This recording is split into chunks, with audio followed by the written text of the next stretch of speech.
All right, we're waiting, everyone, on Fed Chair Janet Yellen. She's going to take some questions. She's going to give us some insight into what went into the Fed's thinking here. We got a rate hike, another one, which is important because it shows that the Fed thinks this economy is stable enough, is growing enough, that it can actually be in an interest rate rising environment in the future. She did say there's going to be 2 more this year, so reporters are going to want to know when, and they're going to want to know why. I'm sure she's going to face some questions about Donald Trump and how he's impacting the Fed's decisions right now, considering all the improvement we have already seen in our economy. Joining me with a look at that, plus the Republican health care plan, is House Majority Leader Congressman Kevin McCarthy of California. Congressman McCarthy, good to have you here. Welcome to Intel.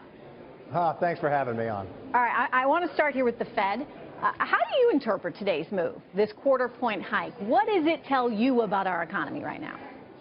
Well, it means that the Fed thinks this economy is strong, but I see a little difference. Maybe it's the rise of what's happening in the market based upon a new administration, seeing a difference when it comes to the regulation and others. But it always makes me a little nervous when the cost of capital gets higher. But more importantly, the cost of what our debt is to the American public. As that interest rates goes up higher, that means to manage that debt costs us even more just in interest. So would you prefer, Representative, to actually have the Fed kind of, keep their powder dry in this kind of environment, take a wait-and-see approach, see how the economy shakes out, whether or not we actually start to see any inflation before they move? I'd rather wait a little longer and see where the economy is going. I do know, especially what we're doing on reg reform, but think about it. If we're successful with health care, that takes away the 30-hour work week or the lack of the 50 employees as well. That has harmed this economy, and that will help small business. If we get tax reform and we start getting growth over 3 and 4%, that's when we're really going to start solving the problems. I think that's the best thing we do for the economy. Investors certainly agree with you. I mean, a lot of the upside that we're seeing on Wall Street is dependent on health care reform and tax reform, and they're saying that the market is supported on these ideas, but they're dependent on Congress here to come through. So that gets us to whether or not Congress really can. What's your thought right now, given the division we've seen within the Republican Party on repeal and replace? Well, I see it moving through because think about this. You understand why we're here, everybody does, that ObamaCare is failing, from the exchanges to the expansion of Medicaid. You got 1/3 of all the counties with only one provider. 18 of the 23 co-ops have collapsed. We've got to do something different. Premiums continue to rise. Our latest, and we're going in 3 phases, this is our first phase, the CBO comes out and says premiums will be lowered.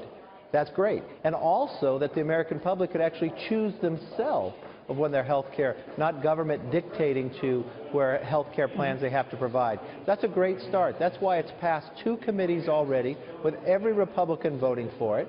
And we'll move it through the Budget Committee, and then through rules, and then onto the floor, and then it goes to the Senate. And I hear from a lot of different senators. The great thing about it is they're legislators as well. They can offer amendments, they can make changes, give their ideas. So there can be tweaks. And we'll solve the problem. And it sounds like you all are very willing to negotiate on that front, which is encouraging. When we talk about timetable here, August is when the market is hoping for tax reform. Steve Mnuchin, Treasury Secretary, told our own Neil Cavuto it's going to be signed, sealed, and delivered by August. A lot of that, though, is dependent on health care reform. Do you think you can get it done in time? Yes, I do. Because once we solve health care, and remember, we're repealing all those taxes.